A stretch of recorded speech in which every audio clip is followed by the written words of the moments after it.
তোমার বিরুদ্ধে বারবার গ্রামবাসীরা অবজেকশন করছে। যেই বলে পরের দিন ওর দুষ্টুমির মাত্রা আরো বাড়ে। একদিন গ্রামবাসীরা দলবদ্ধ ভাবে এসে বলছে, হুজুর ছেলেটাকে মাসা থেকে তাড়ান, এই গ্রামের ভিতরে মাসা চলবে না। আল্লাহ রে, মনটা খারাপ হয়ে গেল। আল্লাহ, যে ছেলের জন্য আমার সম্মান থাকে না, আগামীকাল সূর্য ওঠার আগে ছেলেটাকে দুনিয়া থেকে তুলে নেন।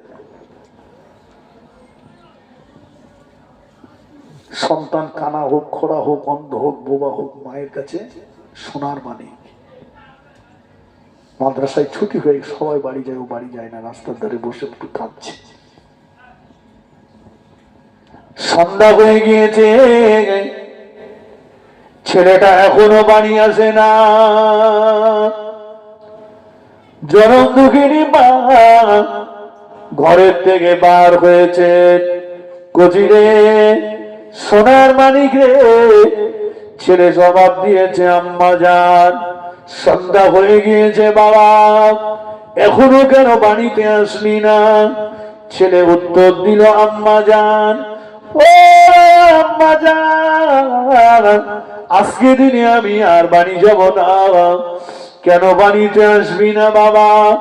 আম্মা জান, জামানার আল্লাহর ওলি আমার ওস্তাদ আমার জন্য বদ্ধ করে দিয়েছে, আগামীকাল সূর্য ওঠার আগে আমার ইন্তেকাল হয়ে যাবে, আমি মারা যাব, মরে যাব মা। আমি হলাম আপনার একমাত্র কলিজার টুকরা সন্তান। আপনার কোলের কাছে চোখের সামনে যদি আমি ইন্তেকাল করি, মানুষ হয়ে মা হয়ে ধৈর্য ধারণ করতে পারবেন না মা, সবর করতে পারবেন না মা। জনম দুঃখিনী মা কাঁদতেছে না, ছুটতেছে। কচিরে, সোনার মানিক রে, কি কথা বললি বাবা আমার, কি কথা শোনালি বাবা আমার। ছুটে ছুটে যে সোনার মানিককে বুকে জড়িয়ে নিয়ে মুখে চুমা দেয়, বুকে চুমা দেয়। সোনার মানিককে নিয়ে বলল, বাবা ছেলে রে, ও বাবা ছেলে, তুই যখন ছোট ছিলি তোর আব্বা ইন্তেকাল করেছে, তোর মুখের পানে নিজের সুখ শান্তির কথা, আরাম আয়েশের কথা সব ভুলে গিয়েছি বাবা। পরের বাড়ি চেয়ে মেঘে নিয়ে কাজ করে কষ্ট করে তোকে মানুষ করছি বাবা। কি করে শোনানি আমায়, তোদের কিছু হয়ে যায় দুনিয়ার জমিনে কে আমাকে মা বলে ডাকবে? সোনার মানিককে বাড়িতে নিয়ে এসে জনম দুঃখিনী মা সোনার মানিককে রেখে দিয়ে ওযু করে নিল, 2 রাকাত নামাজে দাঁড়িয়ে গেল।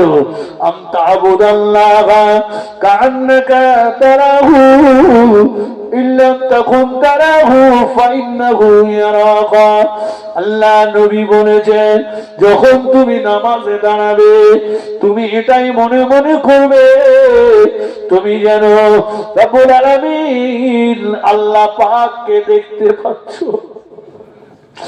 তাই যদি তোমার মনে না হয় তুমি এটাই মনে মনে করবে রব্বুল আলামিন আল্লাহ পাক তিনি যেন তোমাকে দেখতে পাচ্ছে। জনম দুঃখিনী মা 2 রাকাত নামাজ পড়ে আল্লাহর কাছে বলো, আল্লাহ পাক দয়ার নবী 63 বছরের জীবনে কোনদিন মিথ্যা কথা বলিনি। আল্লাহ আমার নবী বলেছে, মা যদি সন্তানের জন্য দোয়া চায়, মায়ের দোয়া আল্লাহ পাকের আরশে আজিমের মাঝখানে কোনো পর্দা থাকে না। ওই দোয়াটা আল্লাহ পাকের দরবারে কবুল হয়ে যায়। আল্লাহ পাক, ও আমিন, আল্লাহ পাক, ও হলো আমার কলিজার 30টা নারী ছেলে সন্তান, আমি হলাম জনম দুঃখিনী মা। মা হয়ে সন্তানের জন্য দোয়া চাইছি, আল্লাহ পাক আগামীকাল সূর্যটা যেন পূর্ব দিকে উদিত না হয়।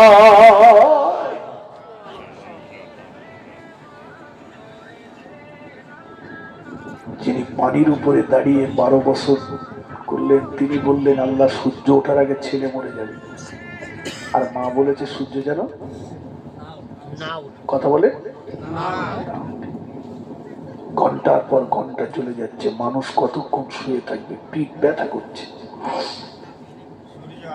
আল্লাহ বলি শরফুদ্দিন সাব্বু আলী কালান্দার হুজুরের কাছে হাজির। হুজুর, আপনি বলেছিলেন সূর্য ওঠার আগে ছেলে মরে যাবে, ছেলে মরা তো দূরে, সূর্যই তো ওঠে না। আল্লাহর অলি কাশফ হালতে বসে গেলেন, চোখ দুটো বন্ধ করে বসলেন। কিছুক্ষণ পরে চোখ দুটোকে আলগা করলেন। ও মহল্লাবাসীরা, ও আমার গ্রামবাসীরা, চলো চলো সবাই মিলে ওই দুষ্টু ছেলেটা মায়ের কাছে চলে যায়। আমি দোয়া করেছি, ওর মা ওর জন্য দোয়া করেছে, আমি দোয়া করেছি, ওর মা ওর জন্য দোয়া করেছে। আমার দোয়াকে ওভারটেক করে ওর মায়ের দোয়া আল্লাহ পাকের আরশে আজিমে যে ধাক্কা মেরেছে। দলবদ্ধ ভাবে মায়ের কাছে চলে গেলেন।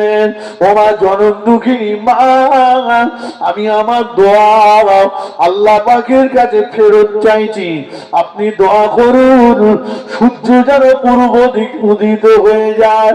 জনম দুঃখিনী মা আল্লাহ পাকের দরবারে দুটো কান তুলে কাঁদতে লাগে। আল্লাহ পাক আপনার হলি বান্দা মাহবুব বান্দার আপনার বন্ধুর ইজ্জত সম্মানের খাতিরে সূর্যকে পূর্ব দিক দিয়ে উদিত করে দেয়, আর আমার সন্তানের হায়াত বাড়িয়ে দিয়ে আমার সোনার মানিকের নামটা সুলতানুল আরেফিনের তালিকায় লিখে দেন।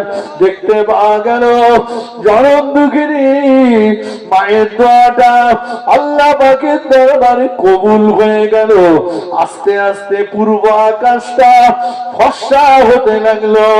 কারে যে দেখতে পাওয়া গেল এই ছেলেটা অন্য কেউ নয়, দিল্লি জমিনে যার মাজার আল্লাহর ওলি হযরতে পীর বাকি বিল্লাহ রহমাতুল্লাহ আলাইহি।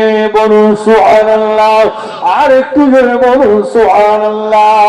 আল্লাহুম্মা সাল্লি আলা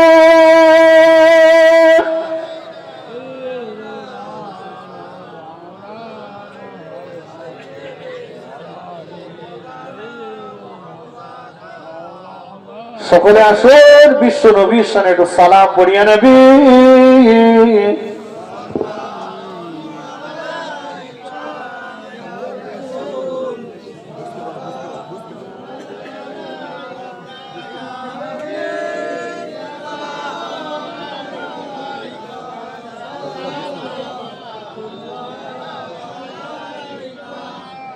आप